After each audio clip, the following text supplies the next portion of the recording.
Hello, Receptive Radio community. I'm so excited to share with you an author, a speaker, and intuitive life coach, Tracey Napier. Today, she is coming to tell us about her book, Get Changed, How to Become the Master of Your Own Life. And I really resonate with this topic. Mastery is one of my core values. And how do you become a master? We're going to hear it today from Tracey. So Tracey, thank you for coming on Receptive Radio, and tell us a little bit about yourself and who you work with and your book. Hi, thanks for having me, first of all. I am, my story starts with my voice. I was born with a cleft palate, cleft lip, and I always let it hold me back because it creates challenges with my speaking voice, and I always thought it would limit me. And I held myself back, basically. And long story short, I realized not too long ago, really, in the past several years, that it was never my voice that limited me. It was my thoughts and beliefs about it that did. Oh, And that shifted everything for me. Wow, I'm so happy to hear that is what shifted for you. And I want to ask the audience too, if you've ever felt like something was limiting you and eventually you came to the realization that that's a limiting belief system. Thank you for bringing this up and having the courage to really go for it, even though you have a limitation, essentially, right? Yes, it's definitely a challenge, and I always thought it was a limitation, and now I'm realizing it really isn't. The limitation was in my head. Exactly. How many of us have limitations in our heads? Yeah, I'd love to hear in the chat. And they really don't exist. They don't exist. So what are the real issues to people who are reading your book, Get Changed, that come, like, what are they coming with? Like, why do they want to read your book? What are the issues they're bringing up?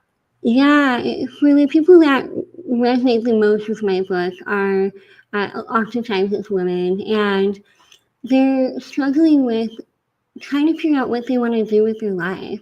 They feel stagnant or stuck, and they know that they're meant for more, but they don't know what to do or where to start. And it's really about learning how to take the steps to make the changes and create the life that you want. Right. So what type of things in your own life got you to start taking the steps? Like, how did you actually change this limiting belief system of yours? Yeah, there were several things, but several things that were going on simultaneously. But I think one of the biggest things was getting out of my comfort zone and trying new things. And one of the things was joining Toastmasters. I was guided intuitively to join Toastmasters, and I was terrified to do that. But I did it anyway, and it changed my life. That's when I realized I love speaking. Like, I have something to say, and it felt great because especially when you're in Toastmasters, you're on center stage for normally 5 to 7 minutes. Like, I have their full undivided attention. They're actually at least pretending to listen to me. And I loved it. I felt heard for the first time. Yeah. How long ago did you do that? Like, how long ago have you been working with Toastmasters? 5 years ago. It was during COVID, July 2020 was when I joined. And it was really just because I had a nudge, I had an intuitive, hit that it would be a good idea for me to join Toastmasters. Right. And I thought, okay, I'll check it out. And you hadn't written the book at that time, had you? No, that came later. Mm-hmm. Yeah. So you got on stage, you started telling your story. And what did you notice about the audience when you would tell your story? I am shocked even today how interested they are. And some people may pretend to be, like they care, oh, good job. But I feel like there's a lot of people that were genuinely interested in hearing what I had to say. And I was shocked. It was something that I wasn't prepared for, and I wasn't used to it. Growing up, I was made fun of for talking. So for someone to embrace my voice and my story was a welcome change. Mm-hmm. And did you notice anything when you started speaking? Because I think it's really important to talk about the fear of speaking too, in general, because there could be nothing wrong with you and you still have the fear of speaking. Right. Not that there's anything wrong with you, but I remember when I started speaking, and I was even singing too. I took singing lessons, and all my adrenaline would go right to my throat and close it off. Yes. Did you have that same experience? I do. I still do sometimes. It's terrifying. Yeah. Before we came on, just tell the audience here, I did a little 2-minute guiding practice where we both guided ourselves down into our feet and really into the vertical part of our body so that we were confident and open to just receiving this interview without having to think about it. And it seems to be working, is what I would like to say. For you, maybe for you better than me. I seem to be stumbling a bit. So in your journey, in your story, what is your story then? So what's your story?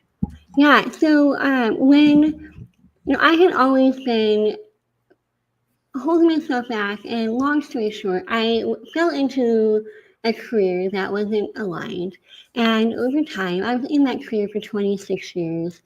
And I, over time, became miserable. I was just miserable. And I kept praying to God, please just close this door for me and bring the right opportunities in my life at now, whatever the right time is. I trust you. But I kept saying, I know there's a reason I'm going through this, but please, please, please just open a new door for me. It was very passive. I didn't recognize it that way at the time. But she graciously closed that door for me in December 2022. I got laid off my job. And, in hindsight, I'm seeing now, it's like, okay, well, I'll close that door. I'll open another one for you. But things aren't just going to fall into your lap like you want them to. You have to take the steps to create the life that you want. It's your life. You are the controller of your life. And so it's up to you to figure out what you want to do with it and make yourself happy. And so it's been a journey.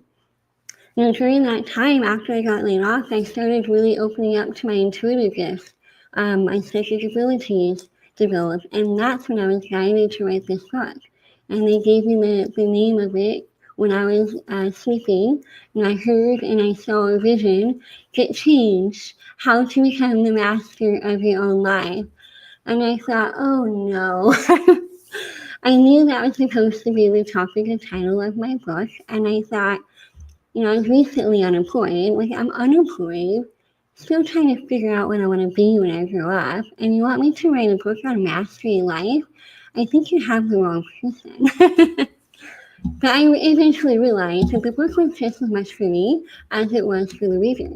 It was God saying, you need to learn how to make your life the way you want it, master it. Right. How many of you in the audience have ever had an intuitive hit or even a dream with like the titles and the subtitles of your offering or instructions of something, a step you needed to take, or a book title even? I know I've had that. And was there a gap between you? Did you start writing the book the next day, or did it take a few more months for it to get started? Like, did you? No, I started right away. I started, probably within a week or two. And it was, and I didn't get the book title until probably 2 or 3 weeks after I started writing the book. Because I had the title in mind already. I knew what title it was going to be. And then they promptly told me, no, this is what it's going to be. Okay, you had your own title first. Yeah. But yeah, I started writing right away. I knew that this was part of my path. I just knew, even though I don't have a history of being a writer of any kind, but I knew that this was part of my journey, and that if I was guided to write, that I needed to write. Right. Perfect. So I know that there's some steps in the book. So while you were writing the book, I think it's 7 steps, right? 7 steps to Were you experiencing those steps as you wrote the book? Yeah. So I started out writing with trying to create an outline for the book, and I was spending so much time trying to prepare in advance. And I thought, this isn't working for me. I just need to see what comes to me intuitively as I write. And so as I would sit down, I was like, okay, this needs to be chapter 1. In fact, one time I had chapter 1 and 2 switch, and then they told me to flip them. And so I was like partly learning it as I went, and partly explaining what I had learned already. So it was a little bit of both, and then just kind of pulling it all together. It literally wasn't until I was writing chapter 7, the last chapter, I knew that was going to be the last chapter, and it was going to be Step Into Your Power. But as I was writing it, it really dawned on me, like, this whole book has been about stepping into your power. And so that's when I kind of wrote, chapter 7 with that in mind. I'm like, that's when I really realized this book was for me too. Yeah. I love it. You know what? I mean, I'm really seeing this more and more, and I don't know if you're noticing it too, and maybe in the audience you notice this as well. Stepping into our power is like the collective name of the game right now. It's one of the most important things that we're actually all doing it. If you're aware and you're noticing it, and if you're part of this Receptive Radio community, or you are conscious and aware, and you're doing it, and it's not as easy as it sounds. And I feel like it is something we have to constantly be noticing about ourselves and asking, well, am I in my power right now, or am I out of my power? Am I in alignment with myself, or am I out? So do you have a tip that you can give us a spoiler from the chapter in the book that can help around stepping into your power, or staying in your power? Yeah, stepping in. So fear is the biggest hindrance to stepping into our power and staying there. And so it's really doing what you can, obviously, to minimize your fear. And for me, what's really helpful, a couple things. One, getting out of your comfort zone, because once you start getting out of your comfort zone, you're facing that fear, and usually you learn, you grow, and you're proud of yourself for doing that thing. But the other thing is what I know a lot of people say is meditation and breath work. That, to me, lately I've been focusing a lot on breath work, and it has helped me tremendously. When I'm able to do I'll do releasing work and breath work. And so when I release, oftentimes when we release, we can yawn. And that yawning, the very end of the yawn is like, and that releases the fear and stuck energy in your body. And so when I do my breath work and meditation, I catch myself yawning, and that helps me release the fear. So that's been really helpful for me. So I would say those 2 things: meditation, breath work. I kind of lump that together. I don't know why. And then just getting out of your comfort zone. Yeah. And so for you, what was your comfort zone that you had to get out of? Not using my voice in whatever ways. And that could be as simple as talking to people in any setting, just, at a social gathering, or, using my voice, sharing posts on social media. So my voice is my physical voice, but also written. So being seen and heard is really what I have to work on and have been working on. And did you ever have any coaching around speaking besides Toastmasters? No, I have not. No. No. So you've been really guiding yourself and listening to your intuitive guidance system. Yeah. I call it an intuitive guidance system. Yeah. And it's like you just are practicing.